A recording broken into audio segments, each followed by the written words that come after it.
1984년 7월 26일입니다. 무더운 여름이었죠. 뉴욕 업스테이트에 위치한 포레스트힐 리트리트 센터, 지금은 아마 불길기도원이라는 이름으로 이름이 바뀐 것으로 알고 있습니다. 그 포레스트힐 리트리트 센터, 그 당시의 이름입니다. 대학생 청년들 150여 명이 모여서 집회가 열리고 있었습니다. 타 지역에서 많은 영어들, 청년들, 지도자들이 많이 참석도 했고, 뉴욕에서 주로 많이 참석을 해서 정말 뜨거운 집회가 열리고 있었습니다.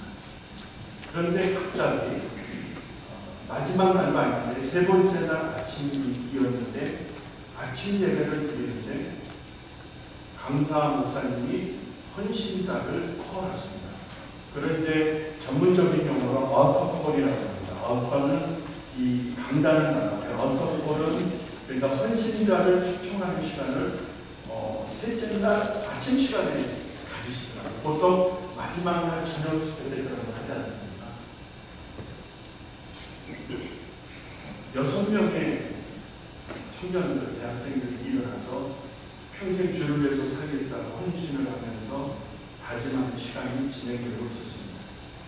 그렇게 끝나는 줄 알았습니다. 그런데 갑자기 제가 벌떡 일어났습니다. 그래서 7번째 청년이 되었습니다. 울부짖으면서 기도했고 주님을 위해서 살아보겠다고 다짐을 제 생각에는 어떤 결에 했던 것 같습니다. 여러 목사님들이 오셔서 스태프들이 오셔서 제 몸에 머리에 손을 얹고 안수기도를 해주셨던 그 아침, 저는 잊을 수가 없습니다. 84년 10월 26일.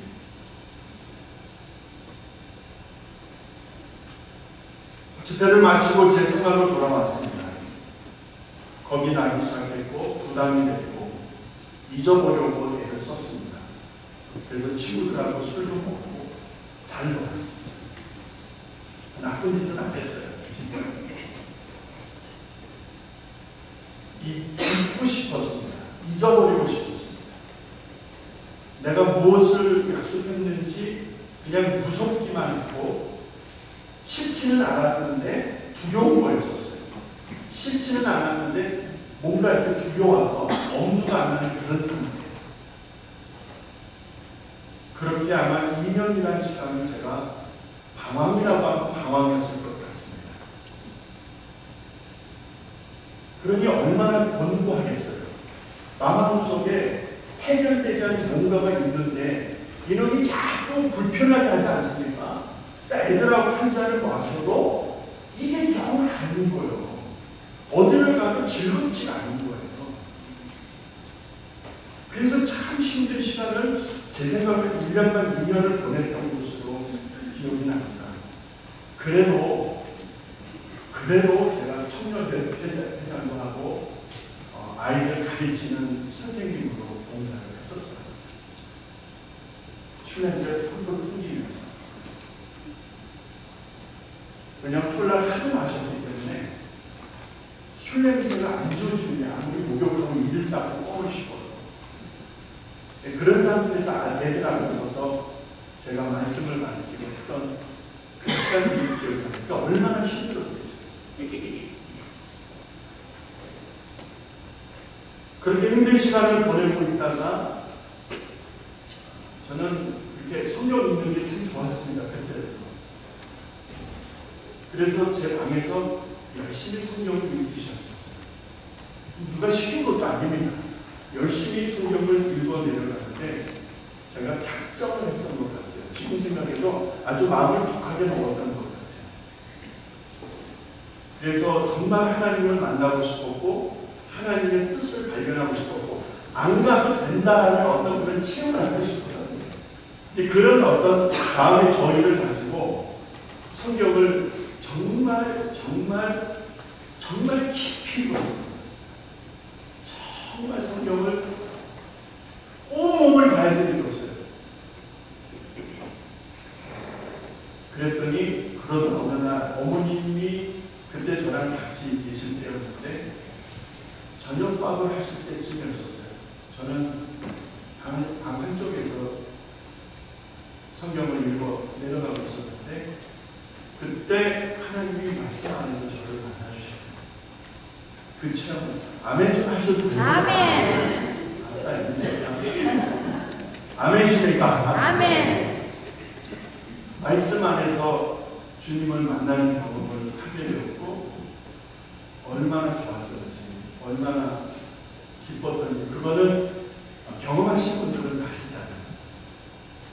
잊을 수 없는 그런 모먼트를 경험하기 시작합니다. 그래서 저는 어디를 가도 성경을 본 적이 없었어요. 그때는 항상 성경을 들고 있었어요. 일을 해도 들고 있었어요. 학회용 조그마한 성경 있잖아요. 신약하고 시편 있는 거. 그거를 손에 항상 한쪽에는 들고 있어요. 그래서 뭐 혼도 나게도 하고 있었어요. 그러나 내려놓을 수가 없는데 그렇게 해서 말씀 안에서 하나님이 저를 불쌍히 여겨주셨고 그 2년 정도 되는 그 방황하던 시간에 종지부를 찍고 그리고 하나님 은혜를 주시고 사명을 주시고 그렇게 해서 제가 막 살아나기 시작하는데 어느 날 전화가 오는데 저를 모르는 목사가 있는데 자기가 전도사라고 했어요. 제가 어떻게 했겠어요? 네, 할렐루야 가겠습니다 했겠습니까? 아니야. 저에게 기도할 시간을 좀 주십시오. 그때부터 하나님 앞에 다시 엎드려 기도하기 시작합니다. 하나님 어떻게 해요? 제가 무슨 자격으로 전도사를 그래서 하나님 앞에 제가 기도하면서 하나님의 인도하심을 구하는 그런 모먼트를 가져왔었어요. 아멘. 하나님은 어떻게 하셨을까요? 말씀 안에서 저를 또 찾아오셨어요. 그리고 힘차게 나갈 수 있도록 그렇게 밀어주시더라고요. 할렐루야. 아멘. 1986년 7월 1일 잊을 수 없는 전도사로 처음 부임하는 86년 7월 제가 84년 7월 26일 날 어떨 때에 예수했다고 했잖아요. 그로부터 2년 정확하게 하나님이 딱 종지부를 찍어 놓으시더니 어느 교회로 이렇게 이끌어 주셔서 그때부터 교회를 섬기고 온 것이 지금까지 33년이 돼요.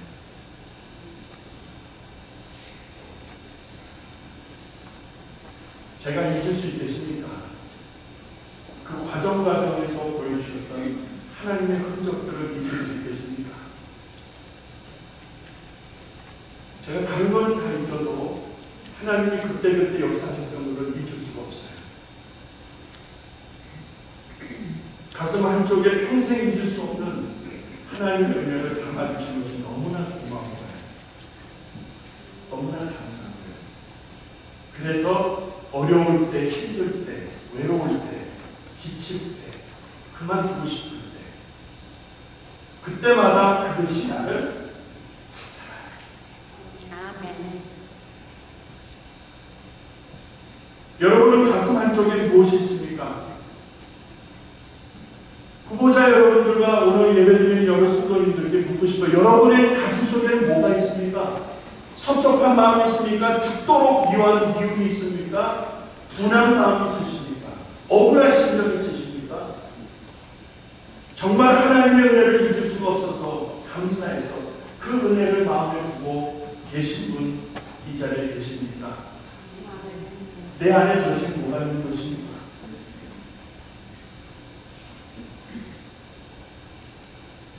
오늘 우리 모두는 신실하신 하나님을 예배하기 위해서 이 자리에 모였습니다. 동시에 급변하는 세태, 우리의 조국을 모아도 그렇고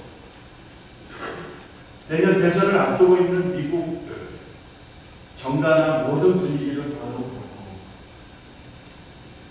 미국과 이란이 전쟁을 하고 싶은 그런 조짐들이 보이죠. 미국의 첨단 무기들이 독일로 동유럽으로 집결되고 있는 거 보시죠. 거기서 조금만 방향을 틀면은 여러분 이란입니다. 사우디아라비아, 중동입니다. 언제 어떻게 될지 모르는 급변하는 세대 속에서 교회와 사회는 고령화되어져 가고 30대, 40대는 아예 없고 50대, 60대가 젊은이 취급을 받아야 되고 주로 70대, 80대가 주된 그 멤버십을 가지고 있는 에버리지가 평균 연령이라고 하는 것은 오늘 비단 우리뿐만 아니라 거의 모든 교회들의 현실이죠.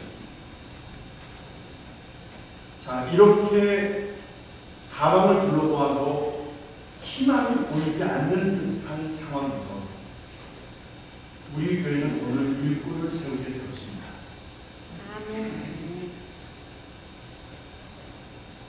우리가 예배하는 하나님은 어떤 분이시죠? 그 하나님이 전능하셔서 천지를 만드신 분이라는 사실을 믿으십니까? 아멘. 하늘과 땅을 만드시고 모든 만물을 주관해 가시는 하나님께서 참으로 놀라운 일은 당신 혼자 다 하실 수 있는데, 하나님 혼자 다 하실 수 있는데, 혼자 결정하시고 혼자 다 마무리하실 수 있는데, 그런데 그 전능하신 하나님이 혼자 하시지 않으시고 하나님이 부르시고 세우신 사람들과 동역하기를 기뻐하신다는 사실입니다.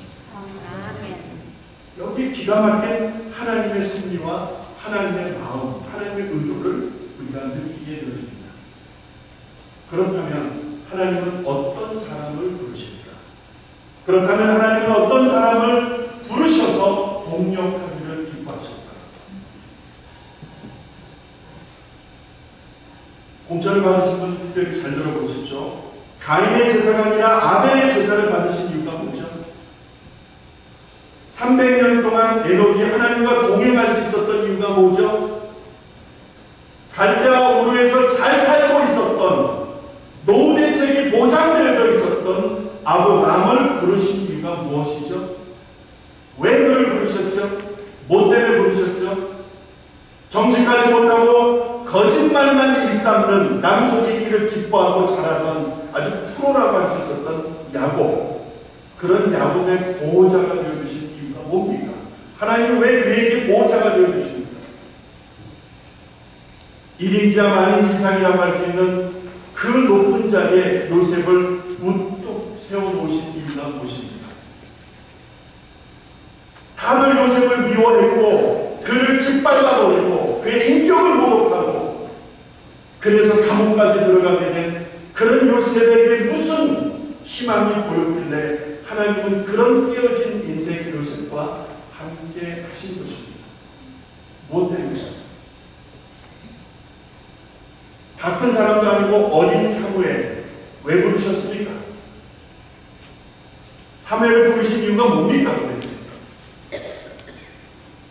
이세의 첫아들 엘리야가 아니라 그 말째 그래서 양을 치고 있는 그 말째 어린 다윗에게 기름을 부으라고 하신 하나님, 사무엘 선지자님의 첫아들이 딱 보이자마자 이건 됐다 이렇게 생각했거든요.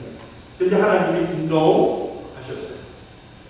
사람 보기에는 좋은데, 사람 보기에는 이 정도면 되겠다라고 했는데 하나님이 no 하셨어요.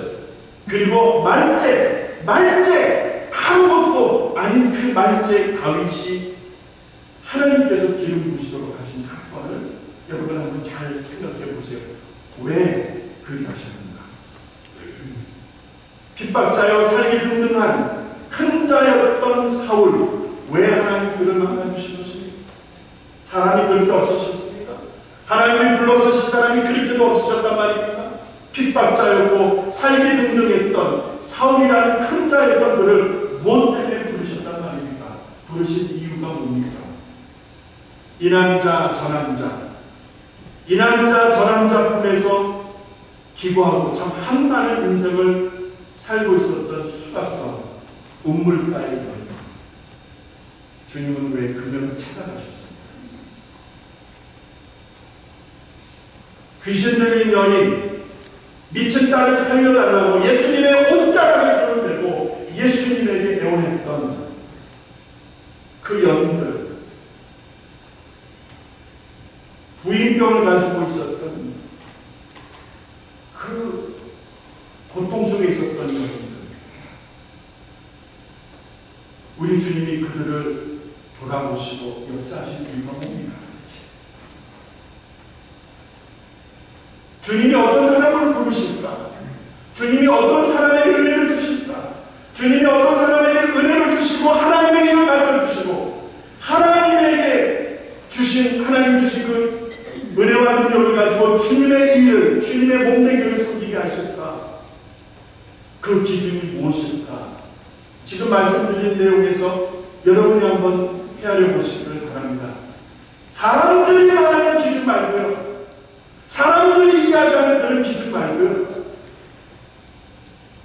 하나님께서 사람들을 부르시고 사용하셨던 그 공통 분모가 있잖아요. 오늘 우리는 그것을 주목해야 합니다.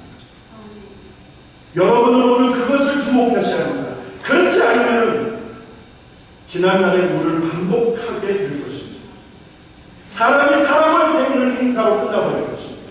하나님이 사람을 세우는 것이 아니라 하나님이 사람을 지목하여 기름 부어 세우시는 것이 아니라 사람이 사람을 세우는 사람들의 행사가 되고 말 것입니다.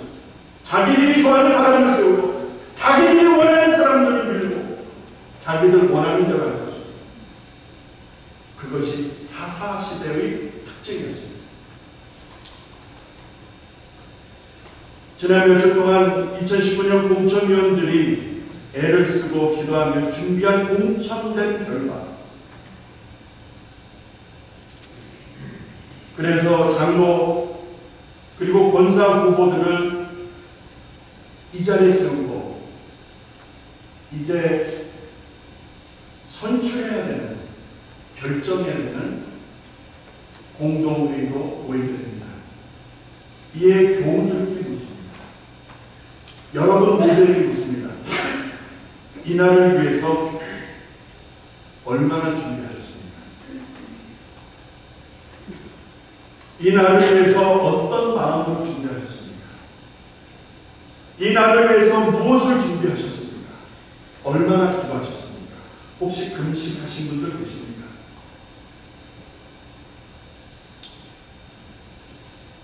제가 그 일을 결정할 때, 하나님 앞에 헌신을 결정할 때 제가 금식하며 매달렸던 생각을, 일을 기록을 합니다. 생각을 합니다. 저는 그렇게 해야 되고 여러분은 그렇게 안 해도 됩니다. 고기를 끊고 마시던 물을 끊고 내가 좋아하는 것을 끊어버리고 하나님 앞에 집중하는 그 시간을 가져보셨습니까? 우리 공천받은 분들뿐만 아니라 우리 성도들이 하나님 앞에 오늘 이 자리를 위해서 얼마나 어떻게 무엇을 준비하셨는지 저는 감히 묻고 싶습니다. 우리 교회에 크고 작은 시련이 많았습니다.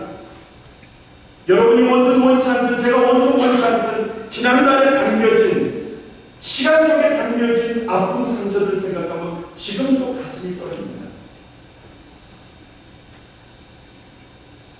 그 사건 속에서, 지난날의 그 아픈 사건 속에서 여러분 무엇을 배우셨습니까?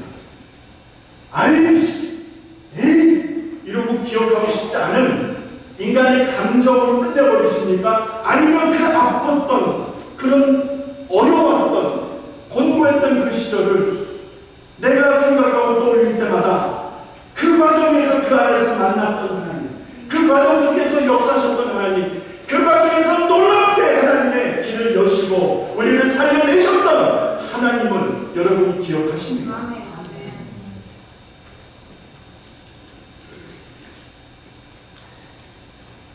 저는 담임 목사로서 사람을 세우는 일이 얼마나 힘들고 어렵고 중한지를 처절하게 배웠습니다. 제가 배운 게 있다면 그겁니다. 그게 넘버원입니다. 넘버2, 넘버3가 있지만 여기서 말씀드리지 않겠습니다. 넘버1 있다면 진짜 하나님이 쓰신 사람을 세우는 일이 뭐 있고 이렇게 힘들까? 그 일에 대해서 저리도록, 가슴이 저리도록 저는 배웠습니다. 그래서 사람을 세우는 일을 하고 싶지 않았습니다. 정말 하고 싶지 않았습니다.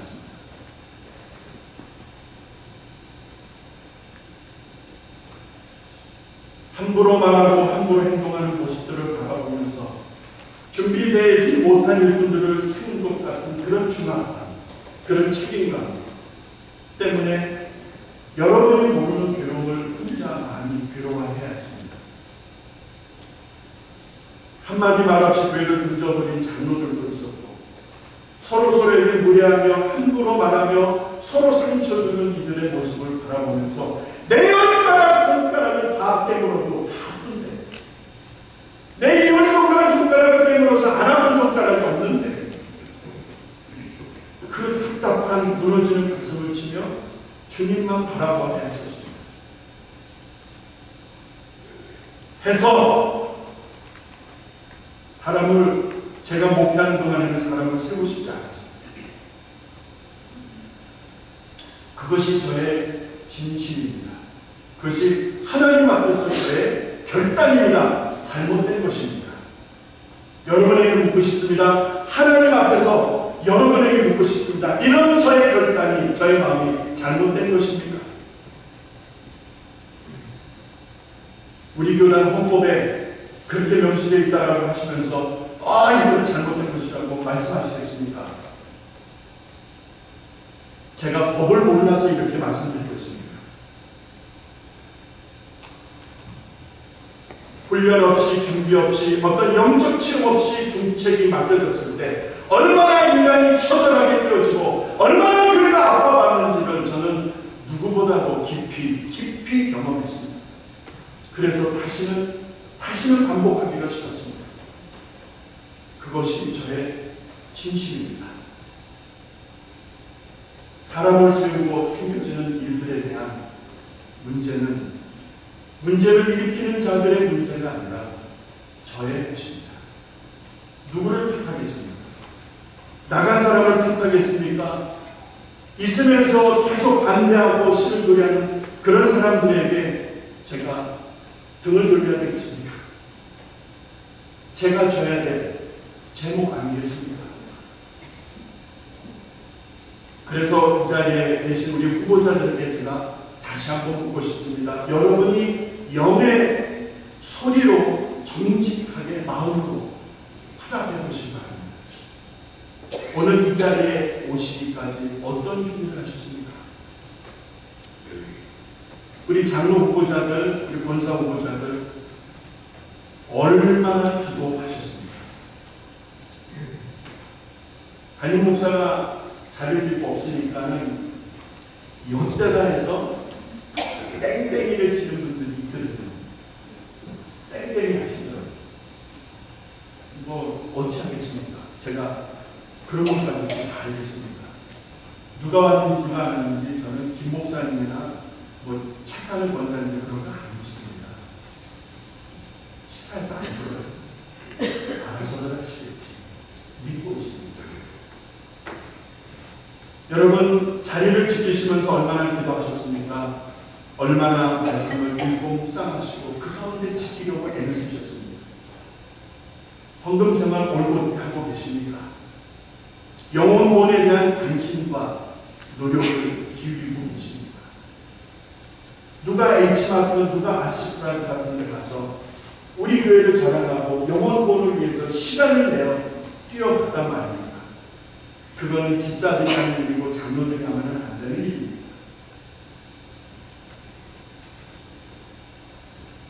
정말 교회를 위하여 겸손하실 수 있겠습니다. 우리 장로 후보자들과 권사 후보자들에게 묻습니다. 정말 교회를 위하여 겸손하실 수 있겠습니다. 저는 제가 목회 현장에서 배운 지난날에 전도사 때부터 치자면 33년입니다. 하나님이 누구를 쓰시는가 하는 기준을 제가 체험적으로 아는 게 있어요. 몇 가지가 있어요. 그 중에 하나가 진짜 하나님은 겸손한 자를 쓰세요. 여러분이 겸손을 준비하고 계신지 모르겠어요. 저는 하나님 앞에서 묻습니다. 혹시 미워하는 분은 미워하는 사람은 없습니까? 가슴에 미워하는 사람, 용서하지 못하는 원수같이 생각하는 사람은 마음에 두고 있지는 않습니까? 제가 감히 이렇게 질문을 드리고 싶어요. 목사님, 내가 준비가 안 됐습니다. 사퇴하겠습니다. 사퇴할 용기는 없으십니다. 더 준비하고 더 준비해서 더 울고 하나님 앞에서 나를 더 낮추고 낮춰서 주님이 덮여주시는 그때 제가 주님 앞에 교회 앞에 헌신을 하겠습니다 라고 용기하실 분은 안 계십니다. 얼마나 공천위원회가 힘들었을까 하는 생각을 해보는데 사람을 정리하고 사람을 압축해서 마지막 파이널 4를 만들 때 얼마나 힘들었을까 하는 생각을 제가 그냥 하게 됩니다. 목회 현장에서 많은 일들 속에서 지치고 쓰러질 때 하나님이 우리 레이크 교회에서 쓰러지지 않도록 저를 붙잡아 주신 목적이 있다는 걸 제가 예전에 한 번 말씀드렸습니다. 딱 그거 하나 남았어요. 지금 하나님이 다 이루셨고 다 해내셨어요. 하나님과 저 사이에서는 이거 하나 딱 남았어요. 이것이 이 교회에서 은퇴할 때까지인지 아닌지 때 알고 시편 37편 37절 말씀을 이루어드리기 위해서 제가 이곳에 있는 것뿐입니다.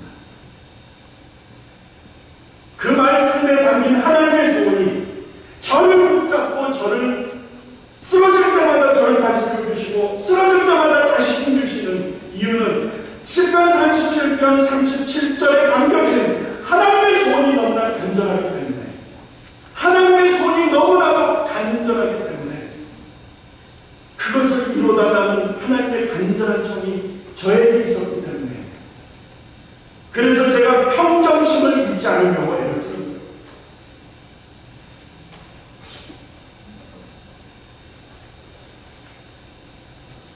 그래도 부족함이 많은지라 많은 지탄과 뒷말을 듣고 있습니다. 압니다. 주님이 쓰실 일꾼들, 착하고 충성된 일꾼들 어디에 있을까? 누구일까? 우리 교회는 그런 사람을 세울 만한 영적 준비를 하고 있습니다. 아멘. 제가 어느 한 정치 드라마를 봤는데요. 비서실장이 대통령을 죽이는 일에 주범으로 나중에 잡히는 그런 드라마였어요. 근데 마지막에 그 일이 드러나서 요원들에 의해서 체포되어서 끌려나가면서 임시 대통령직을 맡고 있는 사람에게 딱 한마디 던집니다. 이 나라는 양춘만 대통령을 가질 자격이 없는 나라입니다. 어제의 말을 가졌어요. 양춘만이라고 하는 사람이 그 드라마에서 나오는 폭발로 죽은 대통령의 이름이에요. 근데 이렇게 좋은 대통령이어서 나와요. 근데 그 비서실장이 하는 말, 이 나라는 그 대통령을 가질 자격이 없습니다. 이 말이에요. 저는 굉장히 많은 충격을 받았고 생각을 하게 되었어요. 사랑하는 성도 여러분, 우리 교회가 일꾼을 세울 준비를 하고 있습니다. 대단히 중요한 의미가 있습니다. 동영상 하나를 보시겠습니다. 동영상은 1분 한 40초짜리인데요. 올 연초 브라질에서 수백 명의 희생자가 발생한 브라질 댐 붕괴 당시의 모습을 보고 계십니다. 잘 보시면 이 어마어마한 흙더미가 정말 마을을 집어삼키려는 듯 쓰나미처럼 돌진하고 있죠. 이번 큰 사고에 상심에 빠진 브라질 국민들은 곳곳에서 추모 집회를 열고 희생자들을 기렸습니다. 장명훈 기자입니다. 40여 미터 높이의 댐이 일순간에 폭삭 주저앉습니다. 댐에 가둬둔 침출수와 함께 토사가 솟구쳐 오르더니 거대한 쓰나미가 되어 주위를 집어삼킵니다. 마치 영화의 그래픽 효과가 극대화된 듯 토사는 진흙으로 변해 댐 바로 아래 야적장을 덮칩니다. 차량 한 대가 어쩔 줄을 몰라 피할 곳을 찾지만 결국 휩쓸리고 맙니다. 현지 시간으로 지난달 25일 브라질 남동부 미나스 제라이스주에 있는 최대 규모의 광산댐이 무너지는 모습입니다. 지금까지 115명이 숨졌고 생사를 알 수 없는 실종자도 248명이나 됩니다. 브라질은 나라 전체가 비통함에 빠졌습니다. 가족과 친구를 잃은 사람들은 거리로 나와 희생자를 추모하는 집회를 열었습니다. 희생자의 이름이 적힌 종이를 든 채 행진하며 애도의 노래를 불렀습니다.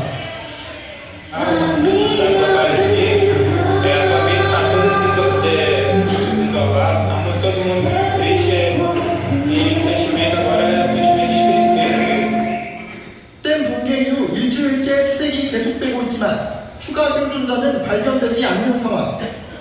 브라질 구조당국은 표면 수색 작업을 멈추고 중장비를 동원해 진흙 내부 수색을 이어나갈 예정입니다. MBN 뉴스 장명우입니다. 감사합니다. 여러분, 댐이 무너졌습니다. 브라질 남쪽의 최대 광산댐인데 그 댐이 순식간에 무너졌고, 그래서 그 댐 안에 있었던 오염된 물질과 그 댐이 무너지면서 휩쓸려 나온 그 진흙점, 크게 아니라 진흙, 이것이 밑에 야척장과 마을을 아주 휩쓸어버립니다. 다른 동영상을 보게 되면 얼마나 처참한지 시간이 없으니까 제가 조그만 하나를 준비한 것입니다. 500여 명 이상의 사상자가 나오고 마을이 쑥대가 지고 아주 그냥 온 천지가 다 진흙으로 다 덮여버려요. 그러니까 여러분, 진흙이 굳을 때까지 못 들어가는 거예요. 이해가 흙 보면 들어가는데 진흙이니까 못 들어가는 거예요. 들어가지 못해요. 그래서 헬기 타고 혹시 살아있는 사람들을 찾아다니는 정도고, 어느 정도 굳어야 중장비를 가지고 들어가는 정도니까 사람을 살릴 수 있는 구조 작업이 아니다. 여러분, 죽은 사람을 이렇게 찾아내는 이런 정도의 모습을 다른 동영상에서 보면서 정말 많은 충격을 받았습니다. 댐이 무너지니까 한순간에 가난하다.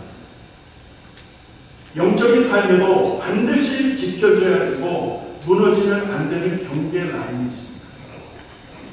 그 경계 라인이 무너지면 그것이 나 개인의 경계 라인이 있을 수도 있고 우리 교회의 공동적인 그런 라인이 있을 수 있습니다. 그 라인이 무너지면 그것이 우리 공동의 라인, 나 개인의 라인, 우리 가정의 아니면 국가와 민족일 수도 있겠고요. 그 라인이 무너지면은 치명적인 오염물질과 진흙이 쑤시고 들어옵니다. 그리고는 다 덮어버립니다. 로마서 1장 18절 이후에 사도 바울은 그것을 이렇게 표현합니다. 불의, 탐욕, 시기, 사기, 분쟁, 수근수근, 미움, 증오, 분노, 비방, 교만, 이런 것들이 우리를 더럽힌다 라고 하고 있습니다. 우리가 막아야 할, 우리가 지켜야 할 그 북이, 그 라인이 무너졌을 때 여러분, 온 천지가 다 진흙더미가 되는 것을 보면서 우리의 영적인 삶에도 이런 치명적 결과가 발생합니다. 이제 말씀을 마칩니다. 우리 교회가 속한 노회에 작년과 올해 들어와서 목사만 3사람이 나타났습니다. 원든 원치 않아요.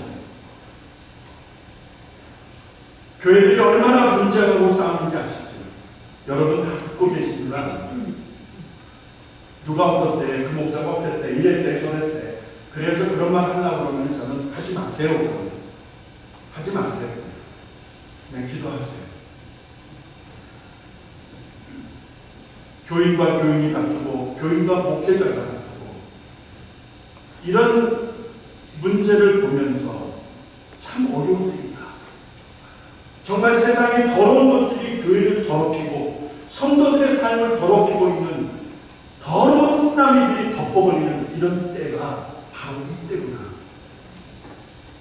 그런데 우리 교회는 오늘 일꾼을 세워야 하는 중요한 일을 맞았습니다.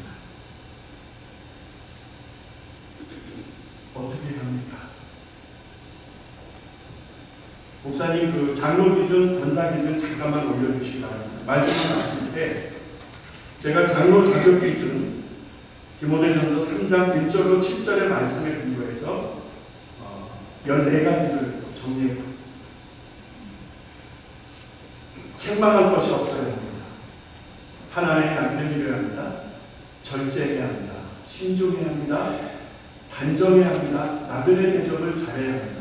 7번 넘어갑니다. 가르치기를 잘해야 합니다. 술을 즐기지 말아야 합니다. 구타하지 말아야 합니다. 구타는 손으로 때리는 것만 구타가 아니죠. 언어 폭력도 포함됩니다. 10번 관용. 관용은 마음의 그릇입니다. 교회 일꾼, 교회 리더, 감독, 장로가 마음의 그릇이 종지 그릇이면 그 교회는 어렵습니다. 관용해야 합니다. 다투지 말아야 합니다. 돈을 사랑하지 말아야 합니다. 다른 사람들에게 선한 증거를 받아야 합니다.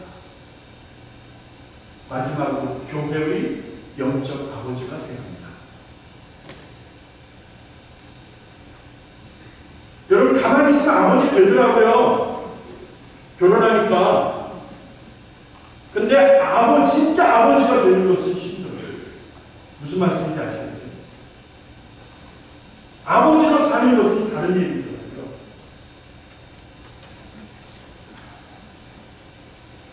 우리 교회에 세워져야 될 분들이 아버지가 되어야 한다는 사실을 아십니까? 이제 말씀하신 대로 권사 기준 7가지를 봅니다. 모이기를 힘써야 합니다. 감정을 조심해야 됩니다. 2번을 제가 특별히 강조하고 싶어요. 권사님들은 최전방에서 일하시는 분들이니까 많은 일들이 많아요.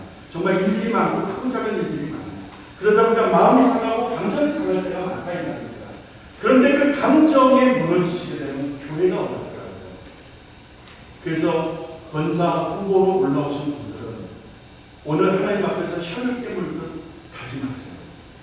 하나님, 내가 이 마음을 잘 다스릴 수 있도록 도와주시옵소서. 선한 일에 힘써야 합니다. 솔선수범해야 합니다. 부엌에 들어가는 권사님들이 있고 부엌에 아예 안 들어가는 권사님들이 있어요. 무슨 말씀인지 아시겠죠? 비방을 받지 말아야 합니다. 복음 전파에 집중해야 합니다. 마지막, 교회의 어머니입니다. 나중에 우리 권사님들 훈련할 때 제가 강조한 것이지만 어머니 되는 거는 그냥 애 낳으면 되잖아요. 결혼해서. 근데 어머니로 사는 것은 다른 얘기잖아요. 우리 권사님들이 교회를 위하여 기도하고 성도들을 돌아보고 사랑으로 다독이고 그렇게 해서 우리 교회가 화목할 수 있도록 우리 권사님들이 솔솔수범하신다면 우리 교회는 그렇게 좋은 교회로 세워질 줄로 믿습니다. 아멘. 우리 권사님들만 입조심하시면 돼요. 그게 엄마죠. 엄마는 속상해도 말을 안 해요. 그게 엄마인데. 그게 엄마인데. 저희 엄마는 그러셨어요. 말 안 하셨어요. 좋은 아버지가 되어주시고 좋은 엄마가 어머니가 되어주시기를 주님의 이름으로